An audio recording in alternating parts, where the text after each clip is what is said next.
Thank you for listening to A Glimpse of the Kingdom. A Glimpse of the Kingdom can remain free because of generous donors like you. If you'd like to donate, feel free to do so online, or you can send payments through Facebook Messenger. Don't forget to tell your friends about it so that they can enjoy this ministry as well. Be sure to subscribe so that you don't miss any podcasts. You can listen to my daddy every single day, like in the gym, in the car, or just at home. Glimpse of the Kingdom is awesome! Here's what I'm thinking, and I'll tell you what I'm very scared of. What I'm thinking is, in the next, say, 6 to 8 weeks, however long it takes us to about early, mid-December, so 6 to 8 weeks, we could do this for the next, at least that long. What I was thinking was, we'd start out pretty abstract on thinking about what morality is. Then we spend some talking about how morality relates to God, a little more. That'd be pretty brief. And then how morality relates to Christianity. And then at the very end, bring up some ethical issues brought up in the New Testament, like women should cover their hair. Women should not longer teach in church. What about sins? What's the nature of morality in the biblical text? That's the 3 stages where I'm heading. Big abstract down to real, practical, relevant for the Christian life. What makes me scared is several things, while I'm up here confessing, just me and the world on the internet, is I've never taught this class at a church. I've only taught it when it was straight up lecture and I had 3 or 4 months to teach it. So I've never done it this way. And that's one thing which means I'm not sure how to do this in a way that tries to keep you all engaged. Which leads to my second point. I'm real scared I'm going to scare you all off tonight because it's the most abstract. And not everyone thinks abstractly. And if you can, not everyone wants to think abstractly. They want to talk about how to build things or use their hands or concrete objects.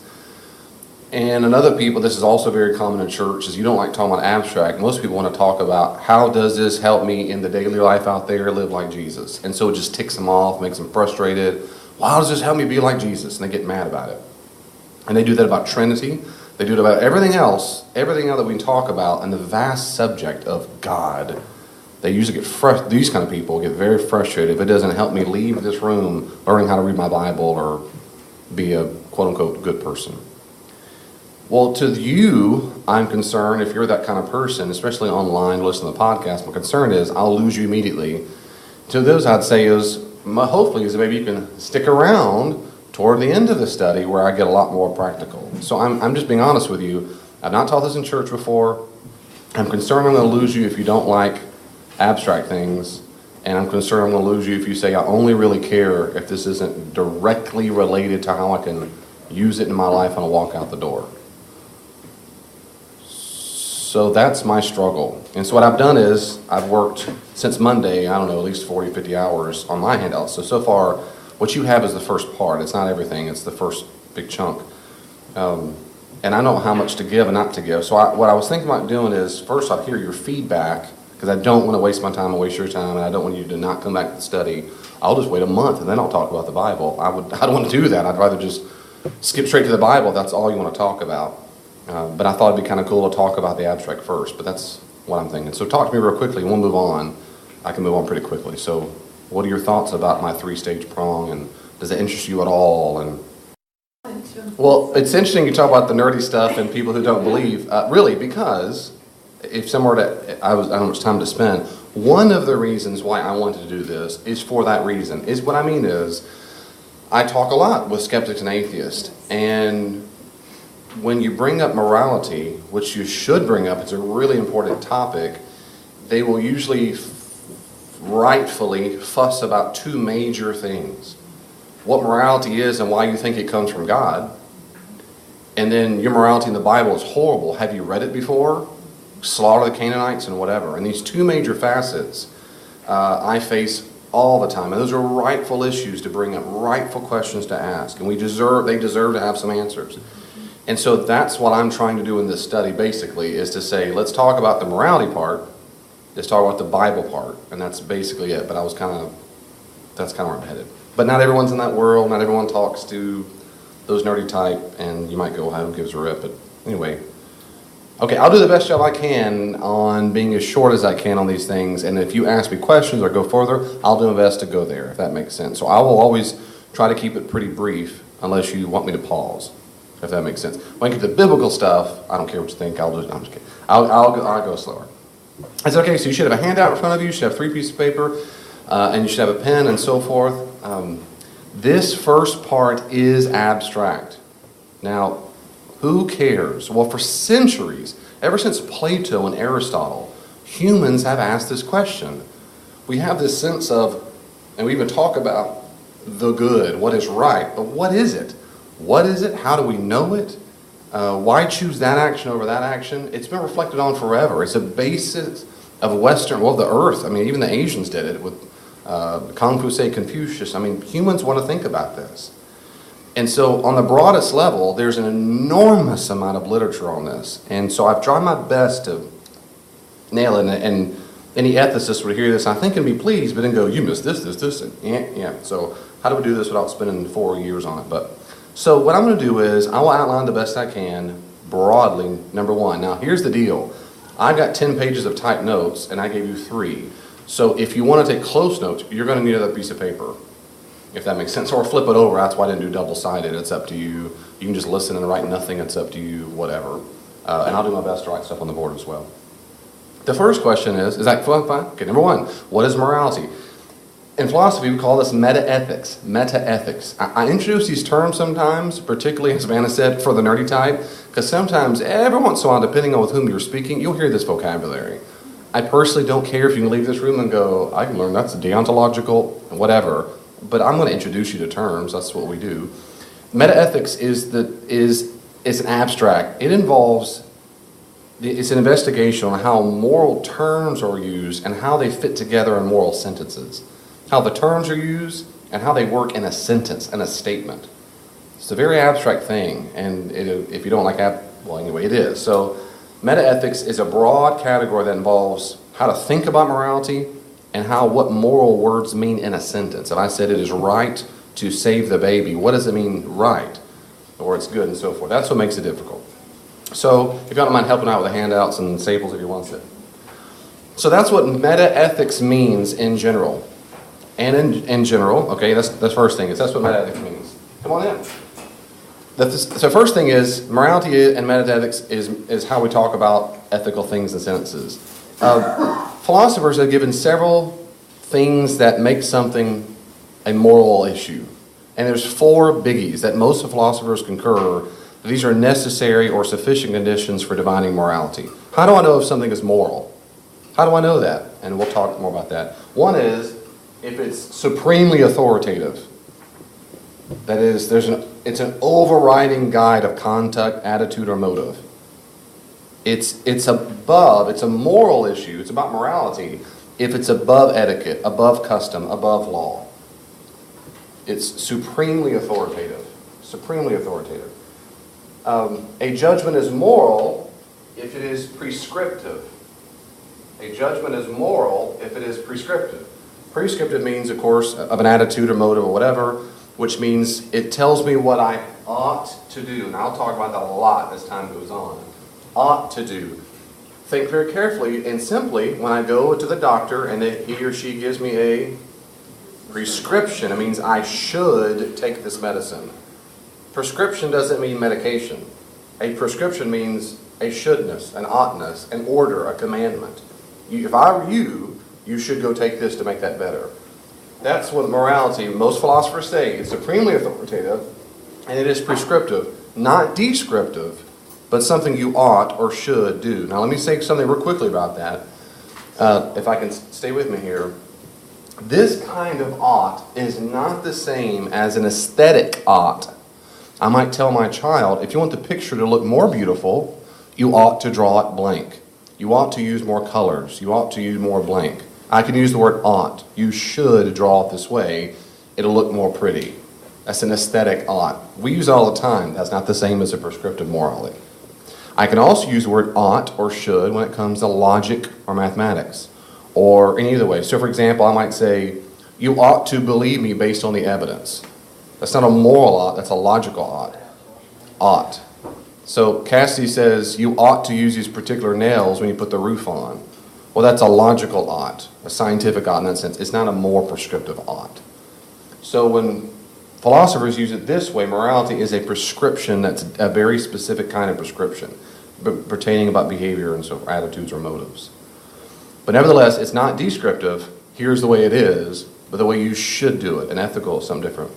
A judgment is moral only if it's universalizable. That is, it applies all the time. So let me,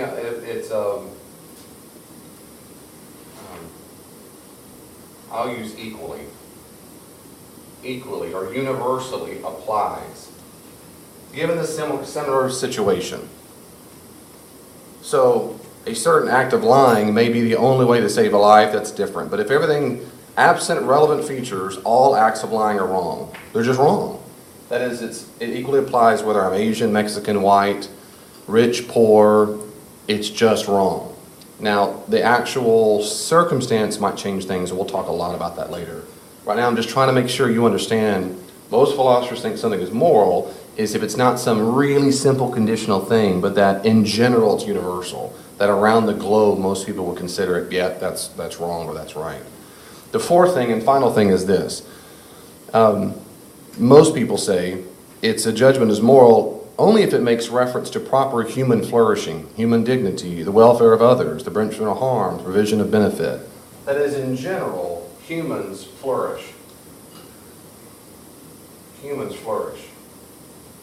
And that's key because most philosophers, not all, I always say that qualitative, most philosophers concur that morality has to do with humans. For example, I'll say it this way. At home, we have a new puppy.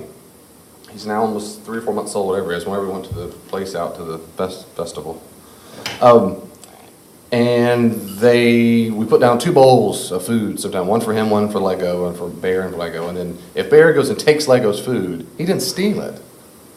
He didn't steal the food. He's a dog, his instinct, he smells it, time to eat. And his instinct tells him, eat all of it's in front of me and block Lego, so it's more for me. I'm sure it's his instinct just tells him. Well, that's not ethical. I don't think he's stolen. I don't go, what a thief. Bear's a thief. Who knew? No one does that. All right, if a lion eats a gazelle, that lion's a murderer. That doesn't work in the animal kingdom. That is, most philosophers forever said it doesn't count. The animal kingdom is not regulated by the moral law. It's about human flourishing. Now, what means to flourish, that's very much debated. I think it goes all the way back to Aristotle. So these are 4 features that most philosophers say, this is how we roll when it comes to morality. A judgment is moral if it's extremely authoritative. It surpasses all customs and laws. It's prescriptive, not descriptive. It's universal or equally applies in general, all people at all times. And it's about primarily humans, not other animals.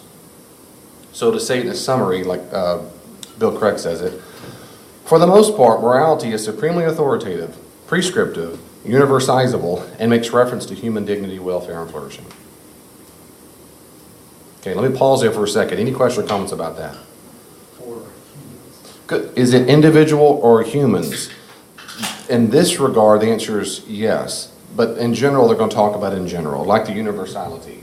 That is, it universally or equally applies to all people. Here would be in general to all humans at all time.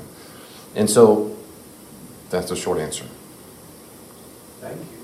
So if I had to choose between an action if 2 equal behaviors, again, back to analogy, if I see Bear take Lego's food, and I take your food, I've stolen, my dog has not.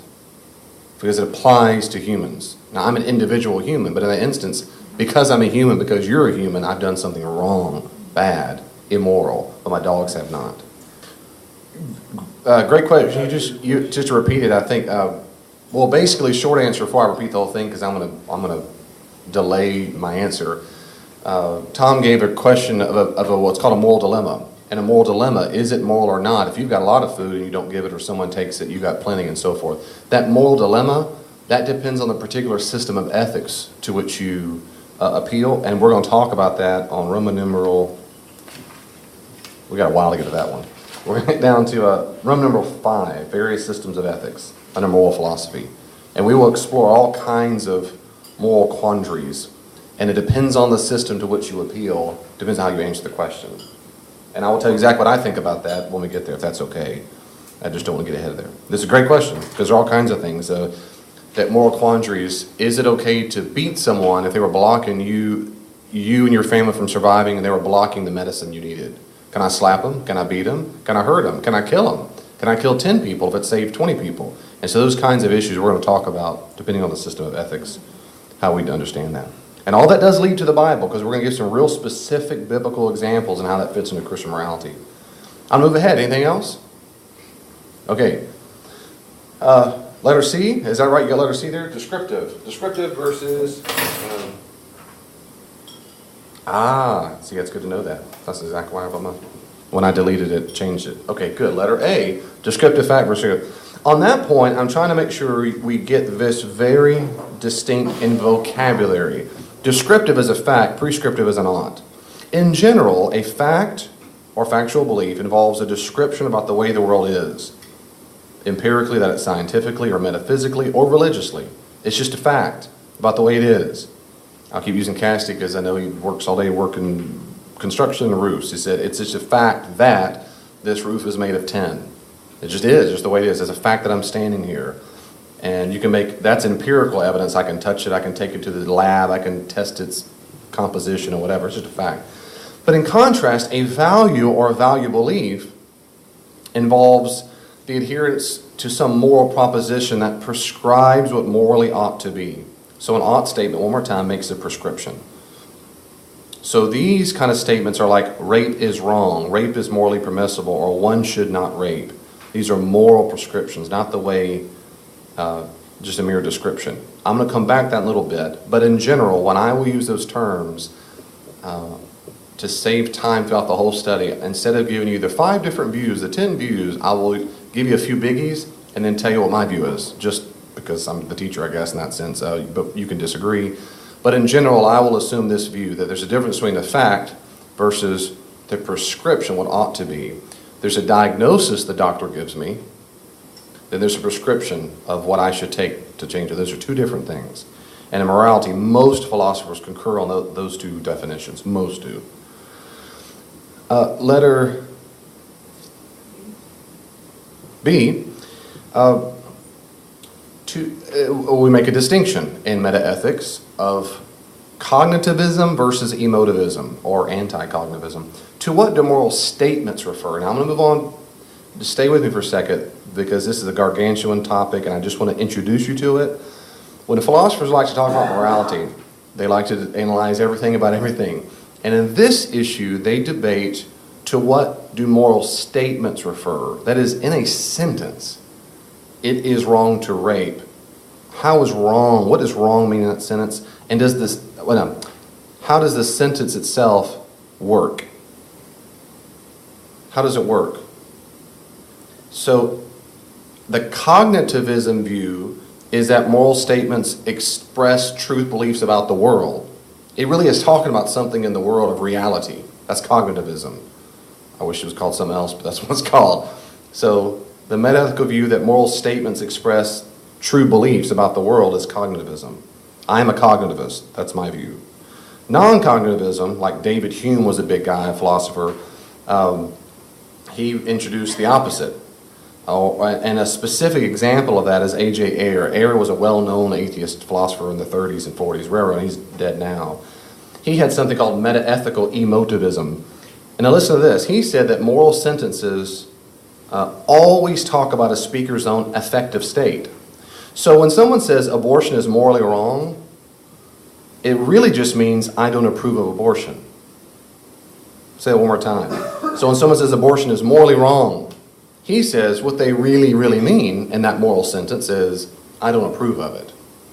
Not that it is wrong like a fact of the universe, a fact of reality. I'm really when I say it, I sound like I'm talking about something in the reality, but really I'm just giving you my psychological state. Does that make sense? So that's the difference between cognitivism says, no, I'm really talking about something in reality. Emotivism or anti says, no, you really just mean it's an emotional state you have. That sentence doesn't really mean, it means something. It doesn't mean anything about reality though. I hate torture. Torture is wrong. That just means you don't prefer it. That's what they would say. And I would say, no, torture is wrong. I'm not just saying I don't prefer it. I think it's wrong. And I don't like it, and I don't prefer it, and I hate it. But it's also wrong. I don't prefer it because it's wrong. And they say, no, those are, you can't do that. You're just talking about your emotional state, your psychological state. And I don't find that compelling. But a lot of people write that way.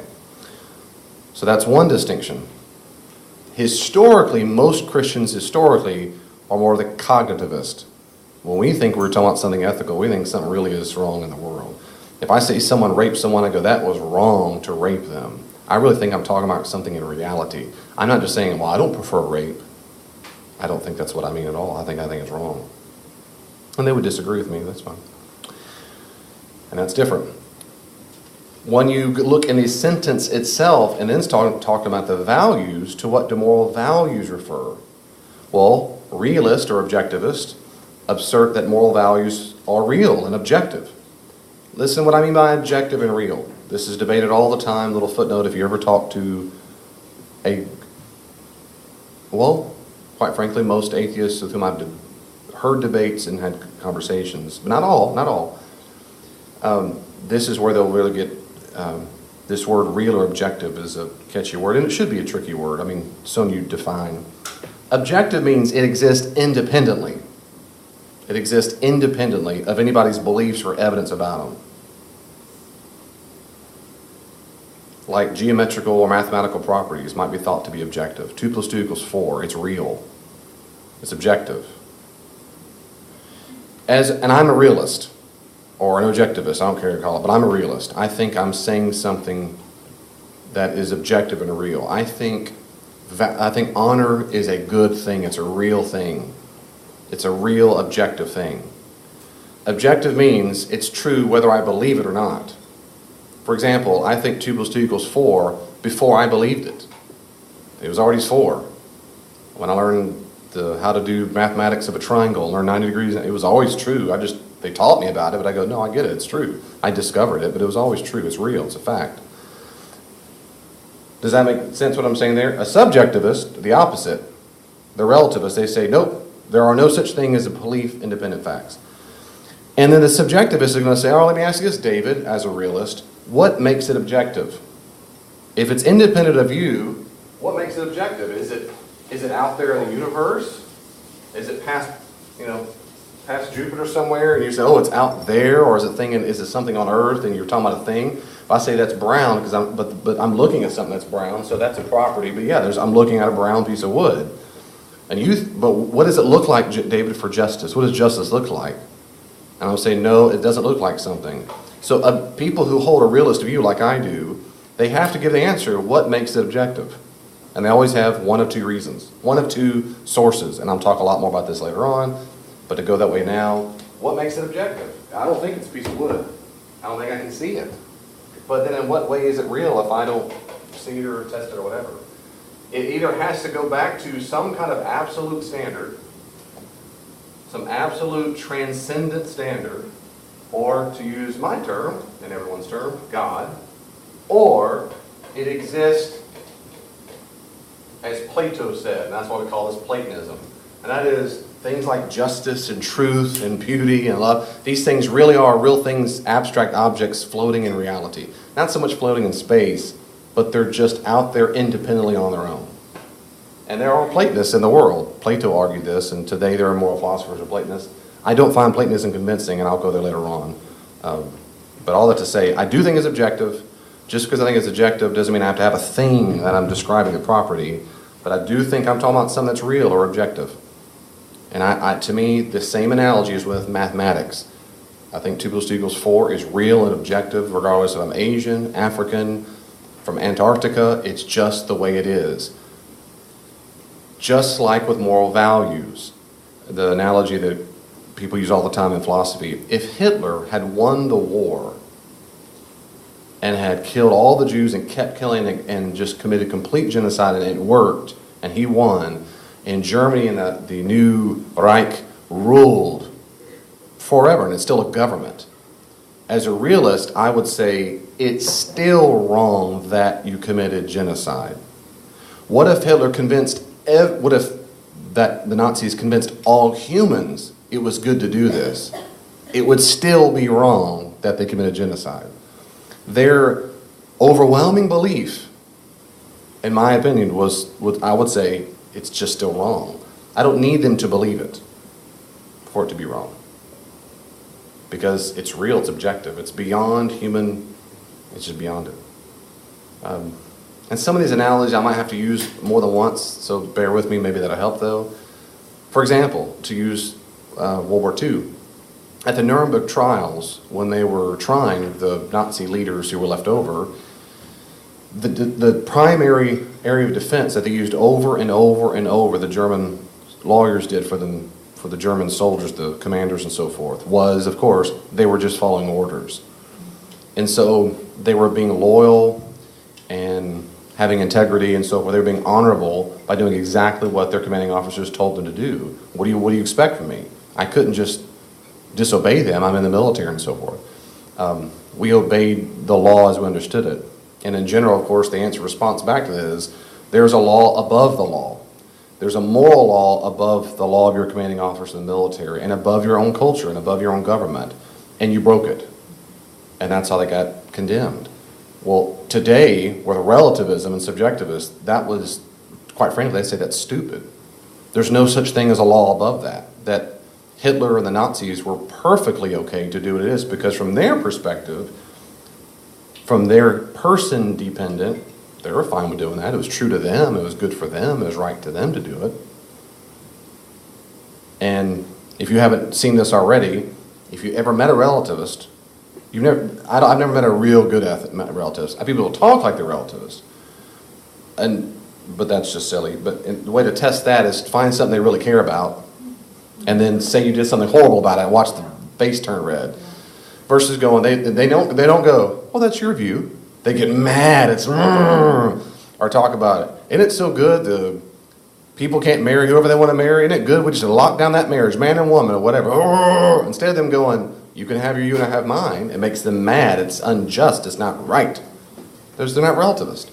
But most relativists will talk that way and act that way because what they really want is not you to judge them, to tell them they're wrong. But nevertheless, they do try to act that way. But so they would say, to what do moral values refer? They would say a personal, person-dependent view of something. And I'm not that way.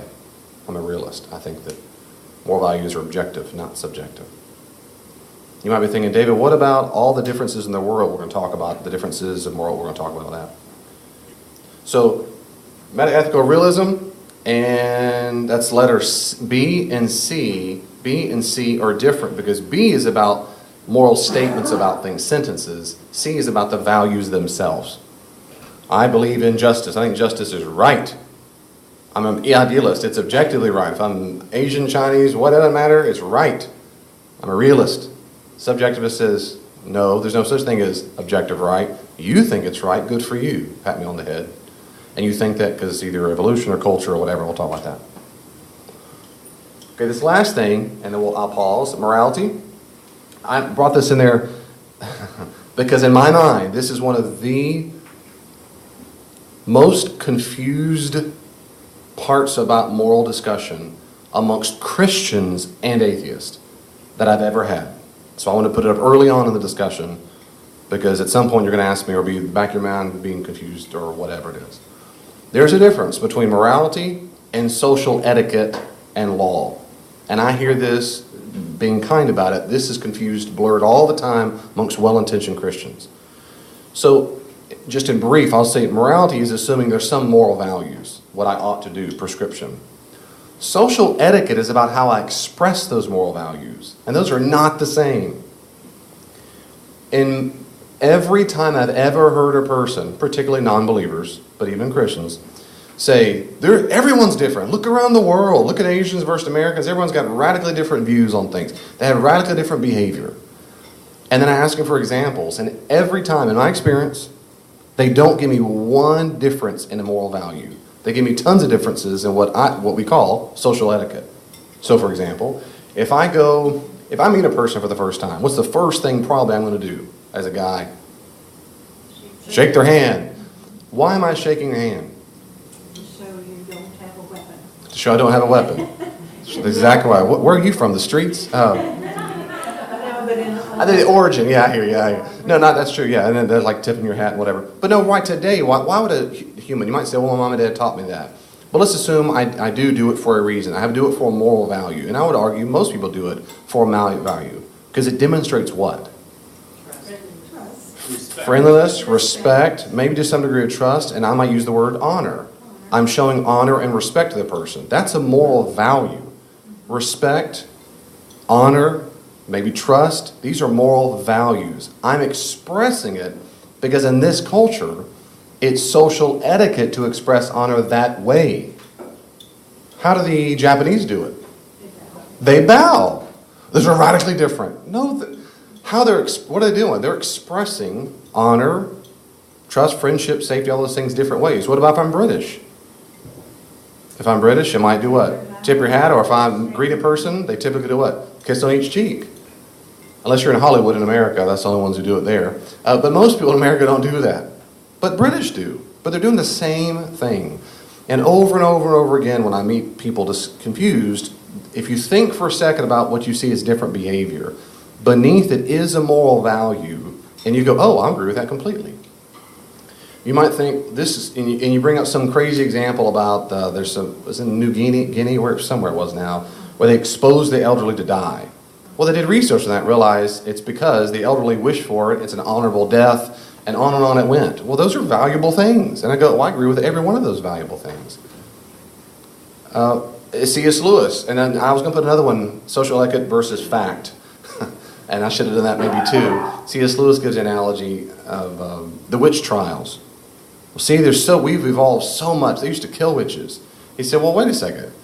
If our culture really thought there really were people who sold their souls to Satan and could at moment's word or cast a spell in a prison cell, kill anybody they wanted, wouldn't the right thing be to do to end their lives, to save all the people they were going to kill?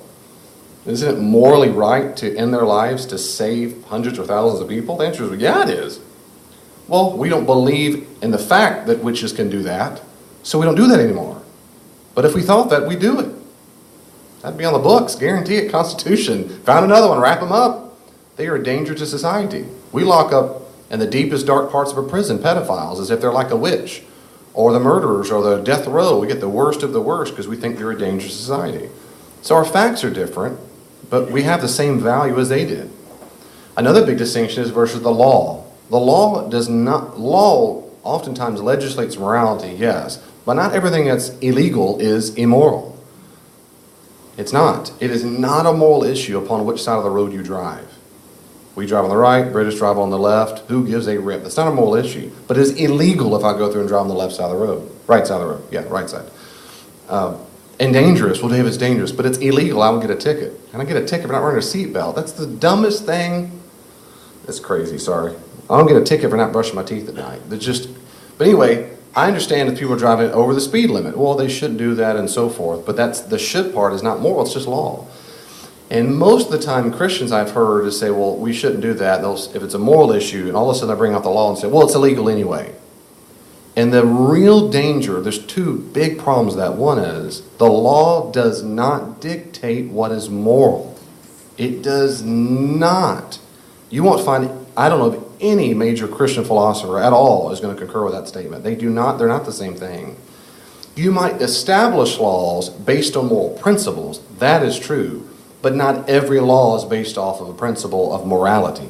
Maybe a principle of safety. More people will survive more if they don't drive over a certain speed limit. Great, that's helping our survival and so forth. But they're not the same thing. The second major danger, not only is it, I would argue, nonsense to believe that ethics equals law. The second and the real danger is, and I see this in reality every day on the job, basically, and that is Christians can, well, to put it bluntly, oftentimes hide behind the law. Instead of making a moral decision, you say, well, it's illegal. But as soon as it becomes legal, all of a sudden, is it moral or not? All of a sudden, it's up in the air. And so as the government goes back and forth with different decisions on all kinds of stuff, abortion, marriage, whatever the issue is, When Christians just, whatever they decide, well, it's the government, it must be whatever it is, well, it's legal, it's fine. I'm going to suggest in probably a few weeks as we really unpack the Christian worldview, I do not think for a second Christians should be following on the tails of the government as it weaves in and out of various legal decisions. Let them make their law decisions. We hope they are just. We hope they're honorable. We hope they support Christian values. But we don't determine what is moral based on what they determine as law. They're not the same thing. They've never been in the history of Christianity. Though, I'll say it one more time, I'm trying to be as clear as I can, the government often tries to legislate moral issues. They will form laws based on values, and that's fine. And Christians, I would argue, should be in the midst of trying to help form their values so they make laws based off of righteous values. I think we should be in that game. But that's not to say that every law, therefore, is the moral thing to do. If the government told us to go kill people, for no justifiable right, we just don't like people in Kansas, and so we need to join the army to go kill them. We say, I don't care. It's the law. You'll be arrested if you don't go kill the Kansans. I don't care. It's not a law to go enslave people again. It all came back. I don't care. Sign me up. I'm going to jail. I'm not going to sign up. I'm going to do it. Well, I'll conscript you. I'm running. I'm not going to do it. It's the law, David. You got to obey it. Now you bring up Romans 13 about Paul saying you obey authority. We'll talk about that later. We'll talk about that. So morality is not the same as social etiquette. It's not the same as law. By the way, a little nerd talk. This is kind of fun. Think about all the things you do in social etiquette along the way, and think about why you do it. You might do it only because you were taught. I got it. So I say sir and ma'am. I still do. I was raised from the South. My parents, you said it. And so it was ingrained in me. Why do we say that? My mom and dad would say, because what?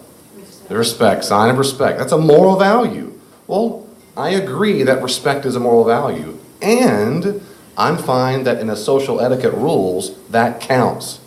If they said, well, you slap them, I thought, that sounds kind of funny, or why would I do that? No, I say sir or ma'am. If that's all it takes to show respect, I'll do it. And so now when someone doesn't do it to me, like my own children, guess what I feel or hear inside? You don't respect. It's disrespectful. Well, it doesn't mean they disrespect me. It means they're not expressing respect that way. Do you see the difference? And the older generation, I won't look at anybody over here on the left side, but Tom and others, older, not really, seriously, the older generation, if you didn't say it, you were being disrespectful, because in their mind, one of the main ways you showed respect was you had to say sir or ma'am. Kids didn't talk unless you were talked to. You didn't sit at the table with them and so forth. But again, the social etiquette has changed over time. What women can wear. They're trying to show the value of what? Modesty. But what is considered modesty is radically different depending on the culture you're in. Radically different. Okay, but they're all trying to demonstrate modesty, which is a moral value. Cultures can decide what counts to express it. But it's interesting to think about in your own life when you go and you have all kinds of social etiquette. If you do you stand up when a female comes in the room or sit down? I almost always open my wife's door, the car and the truck. Almost always, outside of certain times. There's all kinds of things I do. But what's happened when I studied this years ago, it changed my life because I realized I want everything I do, if I can, be based on moral value, so that I know why I'm doing it. And if I'm not going to express it that way, how else am I going to express it? Find some other way that would express to the person. I honor, I cherish them, I whatever. All kinds of things. Like when someone talks, I try my best. I'm imperfect. I try my best never to interrupt them. And why do I do that? Because I think I'm trying to show them what? Respect. I care about what's coming out of your mouth, and I want to listen to it. I look them in the eyes. That's why I look in the eyes. I'm trying to show respect. I care so much about what you're saying. In fact, it's very personally, and just David time, it's very difficult for me to process information, what I want to say, while I'm looking you in the eyes. Because when I look in the eyes, the different part of my brain is activated. I'm memorizing almost every word. And so it's difficult. Even with Elaine, I'll talk to her often. I try my best to look at her while I'm talking, but I end up going, it's not because I'm making up lies. When I'm looking, I'm listening. But I'm trying to show respect. Does that mean if I accidentally interrupt or I don't listen, I'm disrespecting her? I don't think so, but I'm trying to do it for moral values. Yeah? If you do not show respect, are you being immoral? If I do not show respect, am I being immoral? That's a great question. I would say that depends on the situation. That is, in general, I don't think it means you're being immoral. I think if you had to choose between being disrespectful or being respectful, and you chose disrespect, that is immoral. So if I... How about to a criminal? How about to a criminal? Would you respect one or show them respect? Would I show respect to a criminal? I would show respect to a criminal. And I will tell you later on, I will do that because I'm a Christian. I'm convinced that respect is one of the ways we can manifest or demonstrate love. Yes. But that's a great question. Later on, when I get to virtue ethics, and that's deontological, which I'll talk about. The virtue ethics, I would say, I show respect not because of who they are. I show respect because of who I am. I'm a respectful person. I try my best. And I'm convinced, I've been really processing and thinking and praying a lot about this last year or two of my life. I'm trying my best to think about how and what way God is developing my character, because I'm convinced that's what he's trying to do. And I want to have a character that is respectful. So if you are cussing me out and talking about my mama and slapping me, I want to be the kind of person who treats you exactly like I would treat my best friend because of who I am. And so the answer is I would try my best to be respectful. I try my best. How I would treat one. Yeah. So how you treat someone is how you wish they would treat you. Yeah, Matthew 7:12. Turn that way, but you can hope. Yeah. And that's a moral rule that we'll talk about. And that's a good rule. Yeah. Gotcha. So humans are made in the image of God regardless of their background. So if we disrespect them, it's to disrespect God. Yeah, I'm with you on all the first part. I'm not sure if by disrespect him it means to disrespect God, because that would mean I have the same moral obligations toward God as I do to people. And I don't. I don't think so, because, for example, I have the moral obligation to worship God, but not you. I have the moral obligation and on and down the road. But I do think we have the moral obligation to respect God. I'm not so sure that my respecting you funnels through. I think it demonstrates my love and respect for God to obey his commandments, which means, if that makes sense, and I'm not trying to be No, but that's extra what picky, it's but getting at. yeah. That's right. So they're a human. You know, back to the moral issues, right? That fourth one was, it applies to humans. Humans are not a means to an end. That's, by the way, and I can go on for a long time. Humans, most ethicists would say humans have intrinsic value. What that means is they are not a means to an end. The main reason why most philosophers are so disgusted that the Nazis experimented on people, particularly twins, with no anesthesia, without, for all that time, is because, not just because they hurt and they were painful, because they experimented on humans to learn things, and you don't experiment on humans to do things. And that's because, as moral philosophers have said forever, you don't do that with humans. We're different from animals. The reason why most philosophers and most people don't have a problem, we can experiment on rats all day long. They're not humans. The real problem comes in when the animal is more developed and we start making different properties. So is it okay to experiment on a worm? Most people say sure. Chicken? Yeah. Rat? Whatever. What about dogs? Uh-oh. Cats? Yeah, that's fine. Dogs. What about chimpanzees, monkeys, gorillas, right? You get higher primates and the cerebral cortex is different. And then that's why it gets overwhelmingly touchy, and how now we call the animals humanely treated, human, like a human. So that's a different issue. Now, as Christianity, I don't think they're human. I don't think they're closer to human. We're in the image of God. They're not.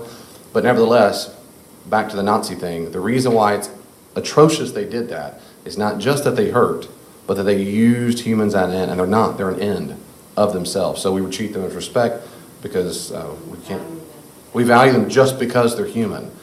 And that's part of my point of the sermon, and most Christian philosophers would say, on atheism, there is no reason to value them as that is, as humans.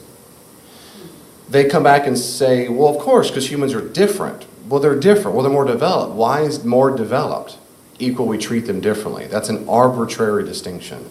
That it is outside of God's commandments, it seems to me, there is no reason to treat humans as anything superior. I'm going to talk about later on. That's speciesism. It just picks my species arbitrarily out of everything else.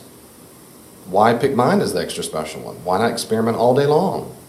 I mean, what difference would that make at all? And we'll talk more about that, but sorry, I don't mean to get too far off. Any questions or comments about meta-ethics? You're hanging in there? We'll move ahead. All right, number 2. How do we learn what is good? This is called moral epistemology. Epistemology, from the Greek word for knowledge or knowing. The study of knowing. How do we learn what is good? How do we learn it? This is real simple. I mean, it's a big topic. I'm going to give you down in one sentence. I'm going to make it real simple because what I find most compelling. We are either taught moral values or we discover them. We either taught it or we caught it. Period. It's taught or caught. Taught, you can say discover, or a word I'm going to use often because it's a little more technical. That is, you can apprehend. We apprehend moral values. 1, 2. And a great analogy to either being taught it or caught it is math. For all you math nerds, yay! But if you're not a math nerd, it's the same thing. I'm either taught 2 + 2 = 4, as I was, or I reflect on it and apprehend it does equal 4.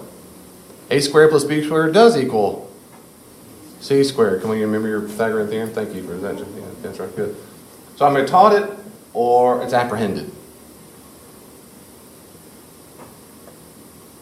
David, that means it's relative. If I'm taught it, that means it's just a person that's silly. No one, I used to tell my students this.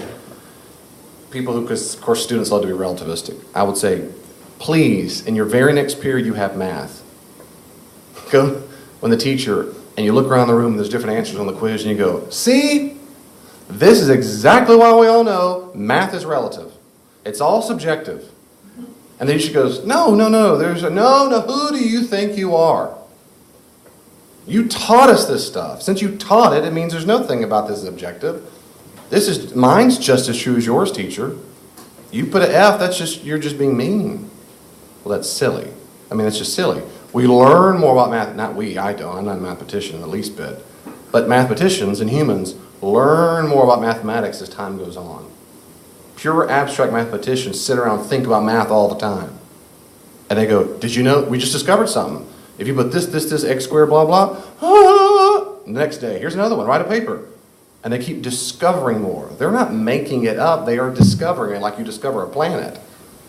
It's objective, it's out there. They go, did you know? No, we didn't know. Well, let me teach you. That doesn't make it relative, it means you go, now I see it. And then other brilliant mathematicians go, you're right. It was there all along and I couldn't figure it out. Well, how do we learn what is good? This moral epistemology, we either taught it or we apprehend it or we discover it. Taught or caught. I'm going to move on. Anything else?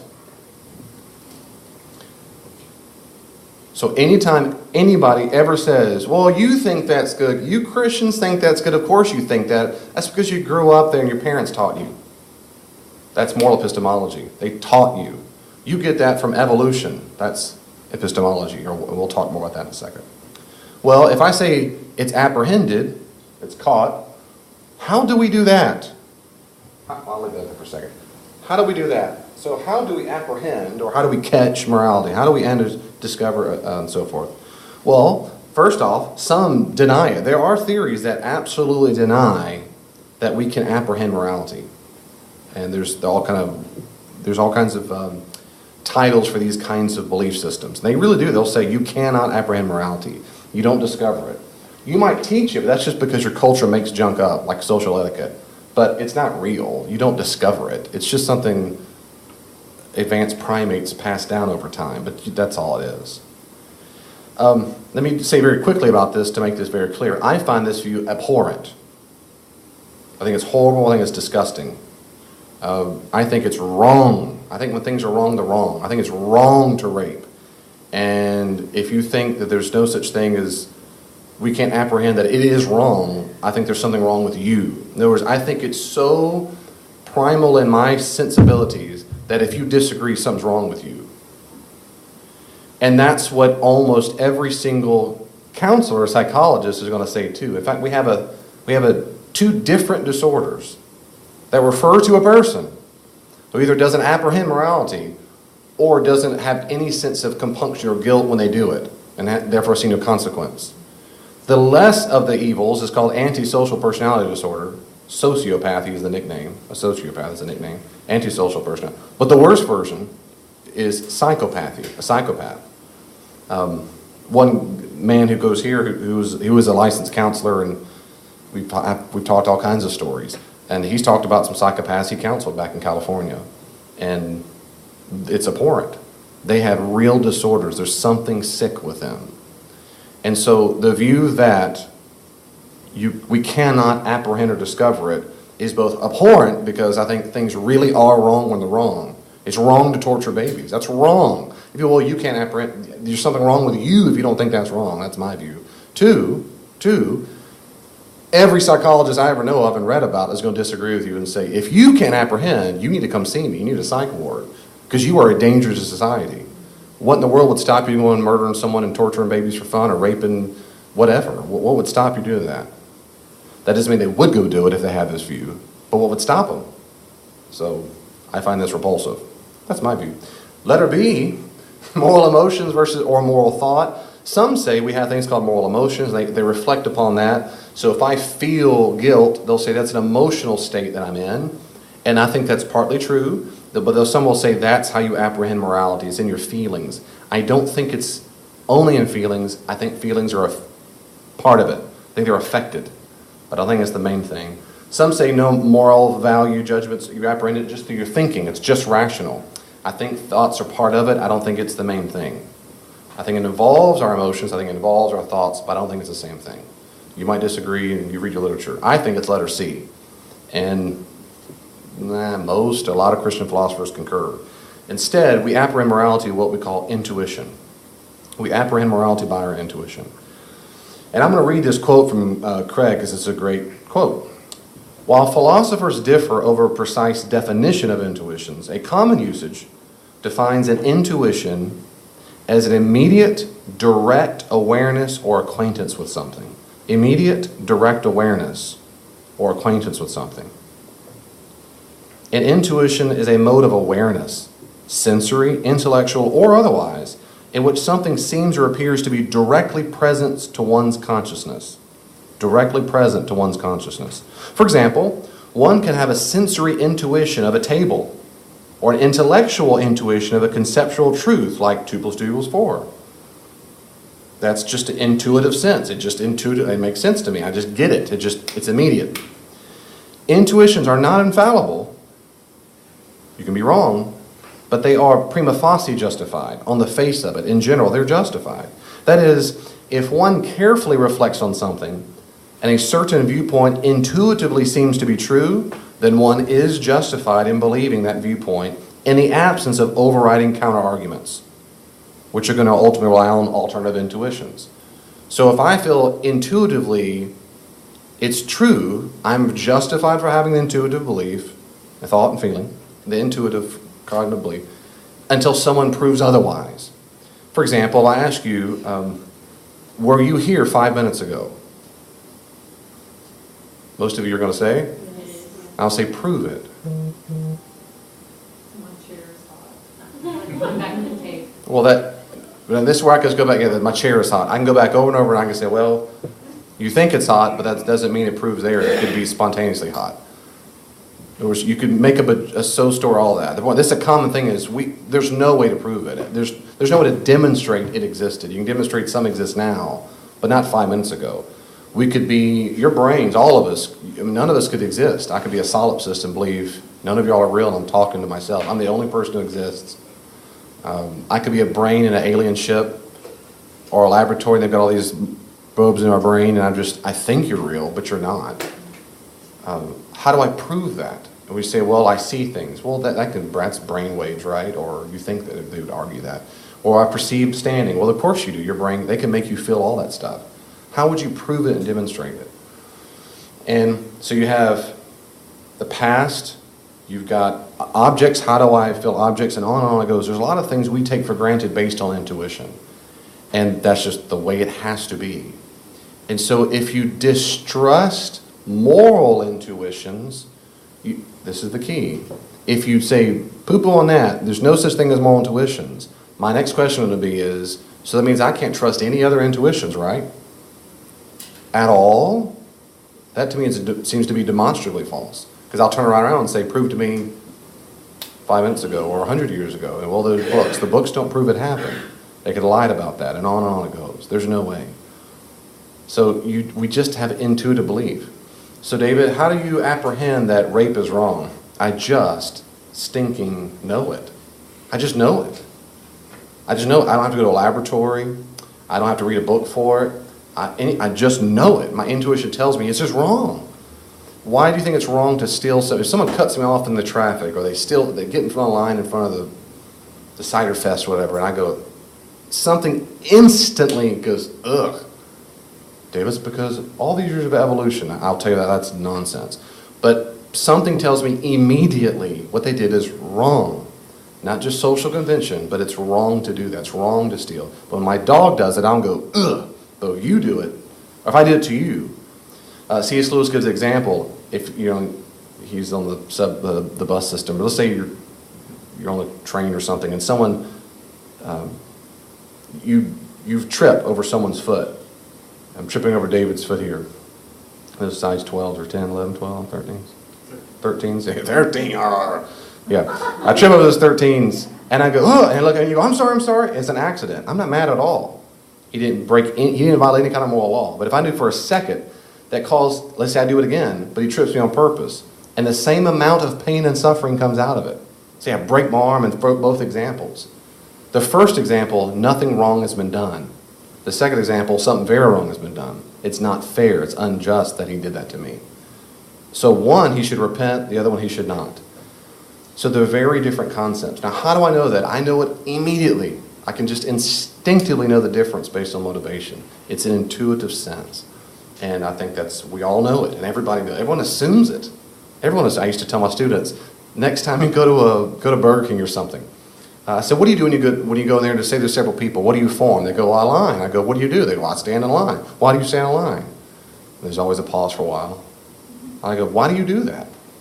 Did they give you a contract when you walked in that told you what to do? No. Is it on the wall? Is there something on the wall that says the way this works is you stand in line? No. Is it on the glass when you walk in the door? No. Did your parents say that here's the deal, you can't get food? No. How did you know that? That's social contract theory. You just know the right thing to do, and social etiquette is get in line because it'd be unfair if you got in front of someone else. Yeah? Watching Eleanor and Naomi grow up, Watch I me. don't know that it's necessarily, if some things are necessarily intuitive, but there's a lot more teaching and modeling Yes.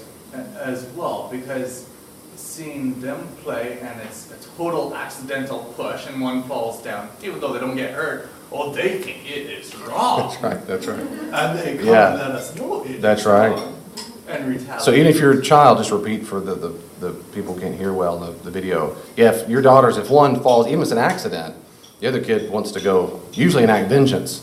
Because kids usually assume poor motives on the other person. Or two, they just want to act out their pain by being even. You made me suffer, you're going to suffer too. That's right. So back to your point is, it seems like children don't intuit it as much, but they have to be taught it. Absolutely. Almost, I don't know of any moral philosopher who now would concur with you. Certainly I concur with you. And so then That it's primarily taught when we're younger. So then where do you split then? Where's the line whether things are intuitive or you've been taught somewhere along the line, maybe you don't really recall that teaching, so you feel it's intuitive, but there's teaching instead. The great question, so where's the line? Not to be smarky, I don't think there is a line. I think some kids intuit it, some have to be taught depending on the ethical issue. I think some adults have to be taught it and sometimes they intuit it. But I have, just like mathematics, I have no problem believing that for millennia before me, humans have been discovering more and more and more of the moral law that they now teach to me. I have no problem arguing and saying, yep, that's right. And then as I get older, discover, and then start intuiting, I go, no, they're right, I see that. And one way I can tell a difference, and it's not always a clear cut, but usually it is. I mean, I can tell the difference between what someone taught me when I go, that's wrong. What they taught was wrong. That's not a value. This happens often in counseling when people had abusive relationships with their parents were abusers, or they were manipulative, or they were horrible people, and they grew up and they told them, you're ugly, you're stupid, you're this, or you should go steal or lie for mom and daddy. And they grow up, they've been taught it all their lives. And then they grow up and go, it's wrong to steal. And I've heard people say that who never went to church, who never taught that at all. There's something about them tells them. So I would just say it just is both, no matter on the age. For a long time, the second thing I'd say is, for a long time, thinkers have said, in general, there comes a time when a person switches and they start owning that moral value and say, I get it now. And typically, as you probably heard, they often call that the age of accountability. And in different cultures, that's different. But in general, most people put that around their teenage years. 12, 13, 14 years old, and they go, no, they get this now. They're not just, don't do this till they realize, no, I get it. That is, even if no one were watching, even if I don't get punished, it's still wrong. It's wrong to rape, it's wrong to murder. What if no one taught me that? They would say. So that just depends on the person and their moral intuition.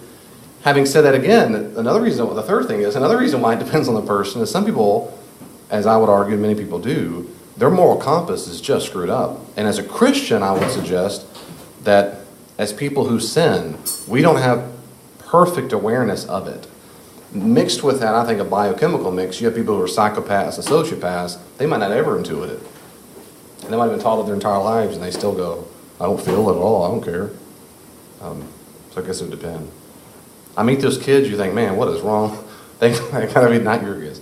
I've met kids, they just gotta be taught, and you meet these other kids just from early on, they just seem to get it. Like, no, that's not right. They just seem to have a moral maturity about them.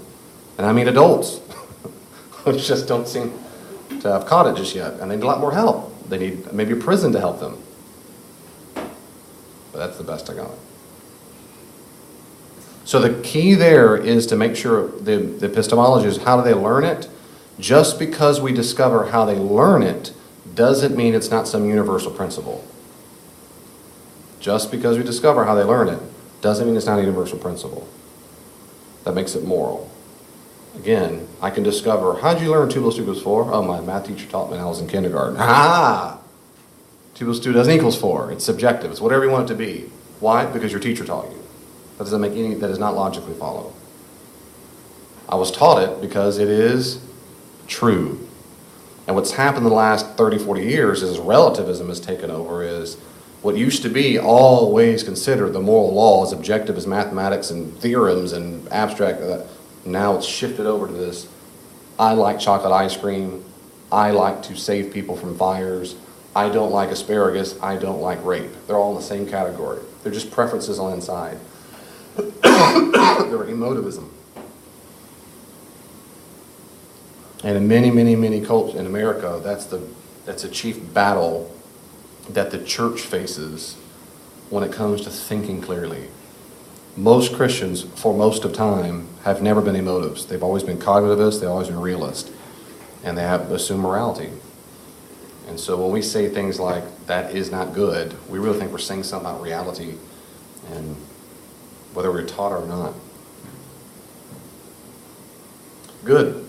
Anything else about that? So some deny it. I think intuition is the best way. Number 4, why be good? Because Daddy told me. Because Santa Claus. Well, whatever. The answer, I'm going to give you a real short answer. The answer depends on which prescriptive ethics system you assert. That's later on in Roman numeral 7 and 8, particularly 8. So that depends. That's back to what you were saying. Why be good, or what's in this? What is the good, and why be good? That depends on that. And I'll talk a lot more there. What is good? This is called moral semantics.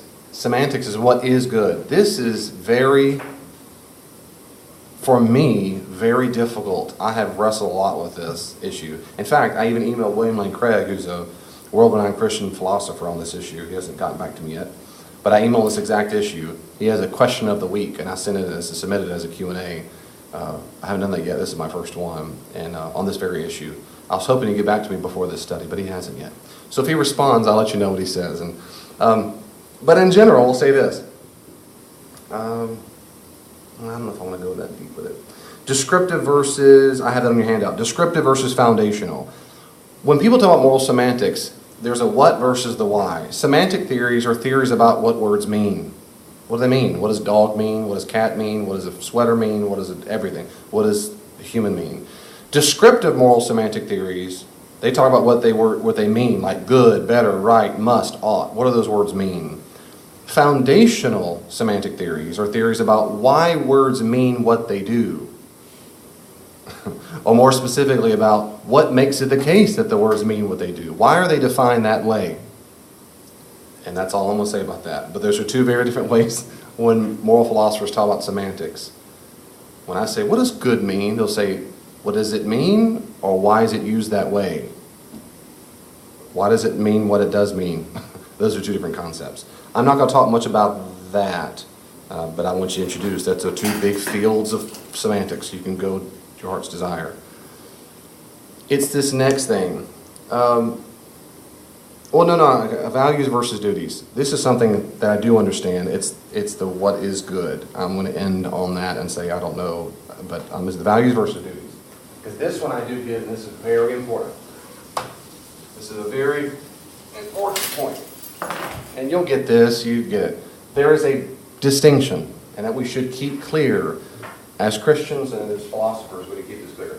A value and a duty. These are different things. Different things. Values concern the moral worth of something. The moral worth.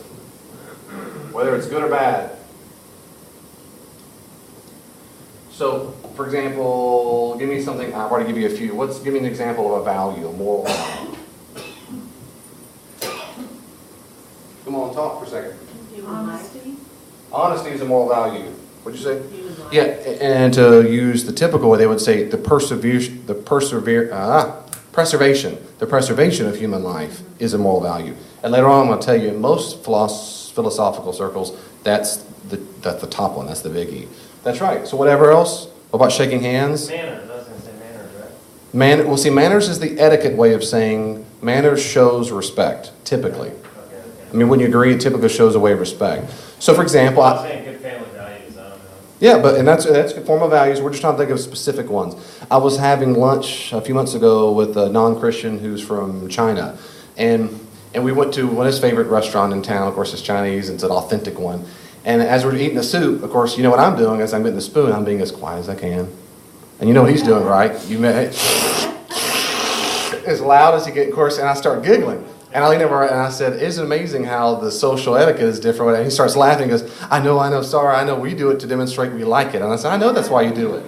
And I thought, that's the difference. We both have the value of showing respect toward it. And I'm going to say I liked the soup. I appreciated the soup. And I'll go, woo. See, in American culture, I was taught you grunt, that's really good. That's how I show it. But in Asian China, you slurp. The moral value is showing respect. We're thanking the person, and we're honoring the fact that the soup's good. The moral value is something of moral worth. That's back to etiquette. It's not a radically different way of moral values, which is expressing different. Moral duty is different. Okay, so one more time. A moral value is the moral worth of something, whether it's good or bad. Duties concern what is something is obligatory for us. So moral worth, think this: good, bad. Moral duties are different. That's what is obligatory. That is to say, what are we supposed to do? In that term, we use the word right or wrong.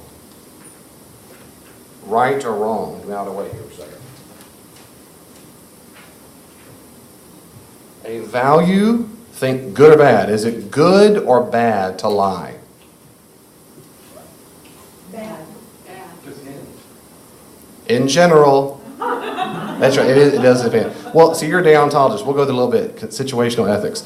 In general, most people think lying is bad. That's a moral value. It's bad to lie. It's good to, what's the opposite? Tell the truth. Honesty. And so be honest, tell the truth. That's a moral value. Then the question is, in the moment, should I lie? Sometimes I might lie to save a life. In that instance, what's my moral duty? Then we're saying, is it right or wrong to lie now? Ones are different. One is the value, one is the duty. So it's okay to lie if it's a duty? And later on, when we get to the different more ethical systems, I will make the argument that it is good to lie in certain circumstances, depending on the ethical system you go to. Rachel says, how do I look in this outfit? How do I look in this outfit? Yeah, it reminds me. That reminds me, in my second church job, I worked at a Methodist church, and we were in Spartanburg, South Carolina. We were driving to I was at going to a Methodist conference in the front. The staff there were so funny, and I was the basic associate pastor and teacher, you might say. And then the pastor, or the adult discipleship youth pastor, were the front seat. And the senior pastor was a guy, and she was a girl. Good sense of humor. We were laughing and whatnot, and I was recently married. So Corlaine had been married. We're still early on, year 2 or 3, and we were talking about weight. And of course, the woman at the time, she didn't like how much she weighed and whatever. They were kind of talking about it, and I think maybe her husband had made a joke or said something about the dress, whatever, kind of hurt her feelings. We were laughing about it. And they were going back and forth, and he was like, oh, I would never say, man, blah, blah. We were just making jokes. And then I said, you know, can you imagine this pontification? I was thinking about my marriage. I was thinking early on, I thought, you know, because Elaine's already asked me that a couple times, or early on, I thought, you know, do I want to spend the rest of my marriage lying when she asked me that question? Or do I tell her the truth? And I couldn't finish my sentence. And they looked at each other in the front seat and went, you lie. And we laughed for a long time. And I said, and I laughed. And then when I calmed down, I said, well, I chose the other. I chose I'm not going to lie. And to finish my sentence, what I was going to say was, either I lie or I tell her the truth and then try to disabuse her of the idea that her value is found in her weight. If we could change that, then I can always tell the truth that won't hurt feelings. But I'm going to be the person who always tell the truth, and I am. To this, but that reminds me, it is funny. It's a big one. So the answer is, that depends on the person. I personally do not ever lie. Ever, ever, ever lie. If you ask me, I'm going to tell you the truth. Doesn't mean I'm mean about it. It just means I'm never lie. I do not ever lie. Because I'll tell you later on, because of character formation. I'd rather keep my mouth shut if I think a person will want to hear it, but I don't ever lie for that reason. So if someone asks you, some people say, no, David, it's better to lie because you want to help the moral value of respecting them or honor, or what they'll make up some. And I'll talk about those theories later on, but I'm just kidding. Between they get older or they need help. Good. Is it a moral value or is it a moral duty to take care of your parents when they need help? That's a moral duty. Situation like that. Good. Good question. How do you distinguish between a value and duty? In the Bible. Uh-huh. That you just preached. Mm-hmm. Uh-oh. It was like, honor your father and your mother. Mm-hmm. So even if they've just been, and this might have not, by the way, but if they have just been terrible to you all your life, and it comes to the end and they need help, do you do it because of value, because of what you know is right, or do you do it out of duty because you feel obligated? It can be both, right? Good question. So I'm repeating this so people hear it. If the end of your life, your parents have been awful your entire life, but then, and the Ten Commandments says to honor your father and mother, should we take care of them just because we're ought to, or for some value? Again, that depends on the ethical system that you put into place, and later on we'll talk about that. And then how do you distinguish it? So, well, to give you a little foretaste, for those that argue that the moral duty commandment given by God becomes our duty, the people who said that now has become a rule for us and therefore we must follow it, they're called deontologists. They would say you follow it because now his moral commandment has become your duty, which now is a rule and you got to do it. You got to follow the rules. Others make different arguments. A virtue ethicist would say, does it help you form into the kind of character you're trying to be formed into? If it does help you form a character, you need to do that. You need to follow that duty. And then different people, consequentialists would say, is it better for your parents and or better for society that you do it? Utilitarian is, does it bring good on the other side of it, a consequentialist ethic? And they would say, you could do yes because that would help the benefit, or no, you don't, because if they're murderers and their death will help society, you don't help them because the consequence. So it depends on the three major different ways of ethical systems. And we'll explore all three of those. So I don't want to give exactly what I think I would do, if that's okay yet. I'll wait for if you'll ever come back. The second thing I'd say is, how do you distinguish between a value and a duty? Values, and this is very important, and these are very good questions. I mean this. That's why I wrote the word moral up here afterwards. It's a moral value, not a value. For example, you said, because maybe I really value how much they did for me. That means you cherish it, you appreciate it, you value it in that sense. That is not the same as a moral value. It's not. And I'll prove it to you. If I gave a diamond that's a 5-pound diamond into the hands of a starving African kid in the jungle, how valuable is that diamond to that? Doesn't matter a thing. He can't eat it, he or she can't do junk with it. It is not valuable. Valuable, in that sense, is purely subjective. My dollar bill means something to me because it's assumed in the currency in the culture. But it doesn't mean something, it's a piece of cloth or paper cloth, whatever. So value in that sense is purely subjective. I value movies, but you don't have to value movies. Moral values are different. That's back to that first thing of the 4 categories. A moral value is a fact, I would argue, a fact about a statement. It is something that demonstrates moral worth of a value to which it's universally applied, it's above all laws and customs, it's applied to humans and so forth. So the moral values are things like justice, honesty, the preservation of human life, fairness, and I have a long list I'll give you later as well. Those are moral values. Respect. So if you said, I want to show that I have the moral value of respect, I want to be a respectful person, I respect my parents. How do I show them that? I might say, I will help them at the end of their life. At the end of their life, not in their life. Help them at the end of their life. Those are different things. But if you're a deontologist, which we'll talk about later, you don't need to have a moral value for why you do it. You just need a commandment or a rule. And you just follow the rules. And I'll argue later on, in parenting, virtually all parenting for childhood to a certain age is rule-based. And I argue all the time when I do parenting classes, it should be. Do not go in the street. Why, Dad? Well, I'll do it. It doesn't matter what you think. It doesn't matter if I explain it to you. Don't do it. Period.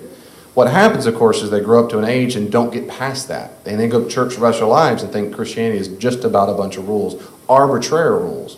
And ideally, as they get older, we're supposed to teach them, here's the moral principle behind it, or some other safety feature. Preservation of your own human life, whatever it is. So do you have to do it? That depends on the moral compulsion. Well, I will tell you my view. My view is that in that particular scenario, if parents have been whole the whole life and all of a sudden they need you, I would apply actually what I said in the sermon, which is when you can help, you do it. When you can help, you do it. I don't think we have the moral obligation to put ourselves in harm's way to destruct our own lives so that we help others. That, to me, is not at all a biblical concept, ever, at no point. In fact, for example, giving money. The Apostle Paul says explicitly to the Corinthians, I'm paraphrasing, don't get poor by giving money to the poor. Don't lose all you have. We don't put ourselves in harm's way. And people who have boundary problems and by nature are rescuers, they do this all the time. So they'll sell their land, sell their house, do everything just to help someone else. I helped a woman one time in a previous church who had no money. She needed help from the church because she gave it away so much. There were good reasons, but I kept saying, you got to stop. She, I just want to help. I'm glad you do. But now you can't pay your own bills. You have a power bill. You have kids to take care of. And that's how it is, in my view, with any kind of moral obligation that we have. And because I'm a Christian in virtue ethics and character development, I would think that the moral thing to do is not to withhold help from your parents because they were bad all their lives. Because in that sense, I'm punishing them. I was looking at the good, the bad, the right, and the wrong. So to me, they're kind of the same. They're very similar, but they're different. They are, and that's why I'm glad you brought this up. They're different. Okay. They're different. So the issue is, what's the right thing for me to do in this circumstance versus what is the value, the moral value at the time that I'm trying to uphold. And again, unfortunately, because it's like on a ball of yarn, later on I'm going to unpack this even more and we'll see the difference. So you're saying that morals are on a sliding scale? Are morals on a sliding scale? Well, depending on what these situations. The answer is yes. And we'll talk about this later. They're called the weight of rules, not of values. They're the weight of rules. They weigh different things. They weigh different amounts. Yes, the answer is yes. Most philosophers and Christian philosophers believe that moral rules have different weights or different levels of obligatoriness. I'm more obligated to preserve human life than I am to tell the truth. I would argue that. Most people do. And so there's a scale. In that sense, if you want to see the scale, yeah. They're still valuable. They're still moral values. But their consequence and their weight is different. Say it one more time. If God is in control, say it one more time, because I'm repeating it for the camera. You should always tell the truth. You should always tell the truth. Because he will make it come out the way he wants. Because he'll make it come out the way he wants. So there shouldn't be a sliding scale on that morality. Gotcha. And that's exactly what deontologists would say. You follow the rules. You follow the truth. What? Is that good or bad? Is that good or bad? That depends on which ethical system you're in. That's right. Depends on, that's right. That's right. Depends on the, Notice he's not answering. Yeah. that's right. That's what has changed my life, because now I see, I do very much, I've already told you, I'm a realist, I think moral values are absolutely right and true. When it comes to the moral duties that we have, that's where those ethical systems come to play. And biblically, I'm going to talk about this later on if you'll stay with me, the different duties, utilitarianism, rule-based, virtue-based, character-based, consequent, all these are in the Bible. All three major systems are in the biblical text, Old and New Testament. And we'll explore some of those in the biblical text.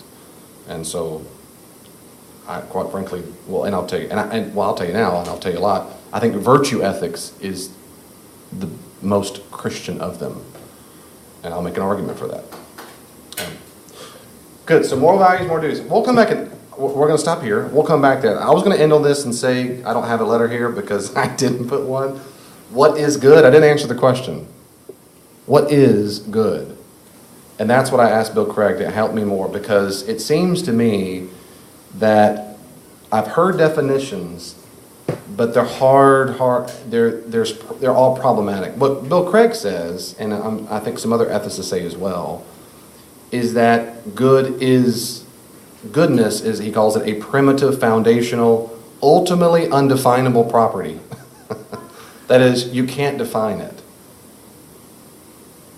And I think I find that compelling, but I have a problem with that, and I told him my question, if you want to know. But my question is because if you say good doesn't have it's a foundational brute fact kind of definition, a thing, that we all know what it means, but you can't define it that way, and he gives some analogies that I don't find compelling, but if it's true, then I don't know what to do with certain biblical texts. Jesus says in Mark 10 that he says, don't call him, why do you call me good? Only God is good. So if good is undefinable and ultimately undefinable, I don't know what Jesus means by that. The psalmists say on more than one occasion, God is good. One, I told Craig, I quoted for him, this is God, you are good and you do good. Well, if it's ineffable, then I don't know what that means, because it ends up being a tautology.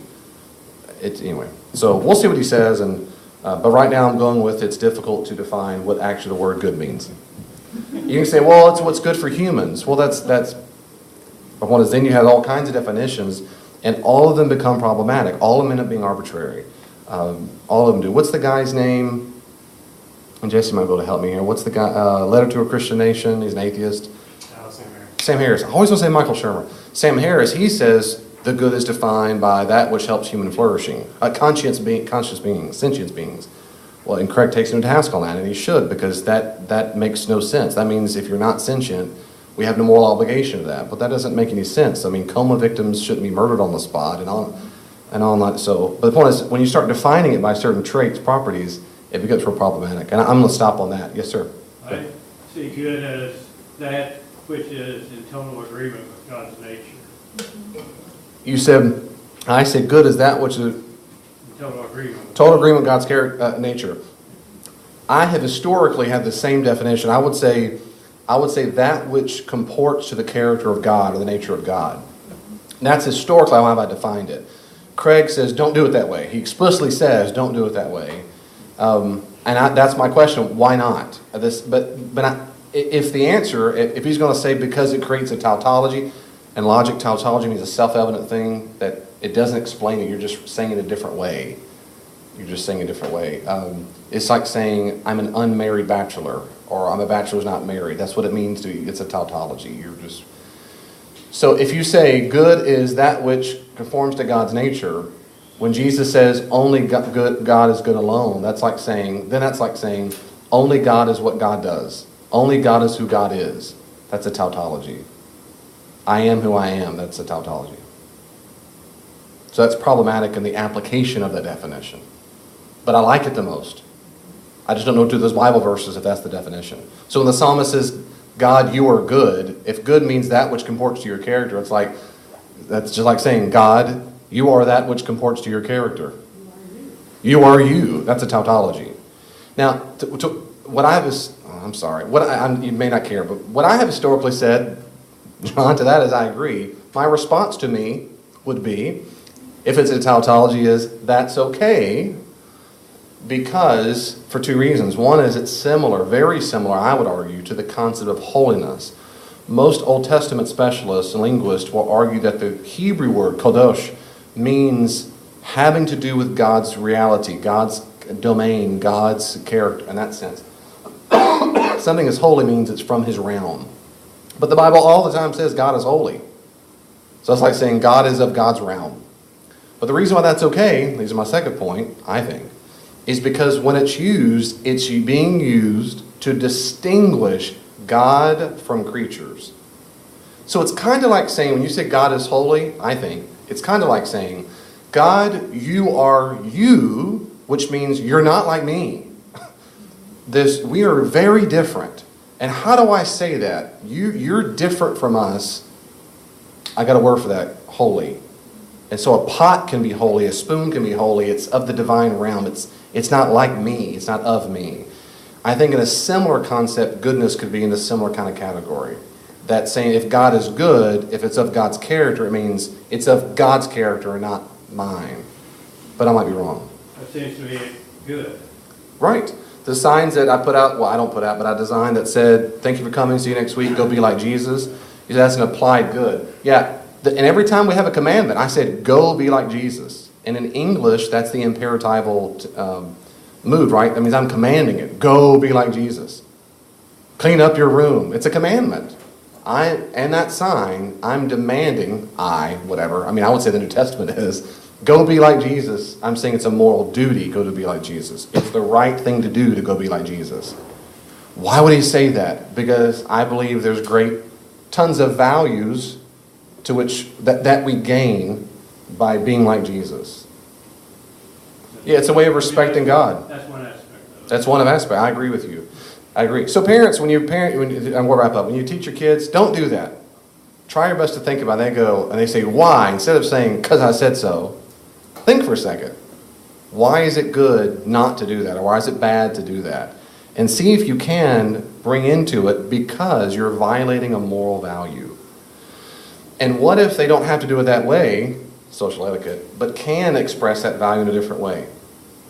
But if they can't, no, you just can't lie. You need to tell the truth. Why? Because I said so. No, because I'm trying to shape your character. And I want you to be an honest person. Because I think that is the goal of parenting, is to shape the character. And it'd be cool for us to get real good at using these moral values, I think, in our vocabulary. And we're not perfect at that. But we own that. I was disrespectful. I didn't tell the truth, and that was wrong. It was wrong. That's just your feeling. I'm just kidding. All right, let me say a prayer. Let me say a prayer that, Lord, help us think clearly about this, and help us, of course, more importantly, whether we remember this or understand it all or comprehend it, more importantly, help us live it. Help us live it. Help us be the people that when we make decisions at home, at work, out in the streets, we do the right thing. Help us with that. And when we fail, please, as Christians, be reminded that you have forgiven us on the cross. Holy Spirit, work inside us. Pick us back up again to try again. In Jesus' name, amen.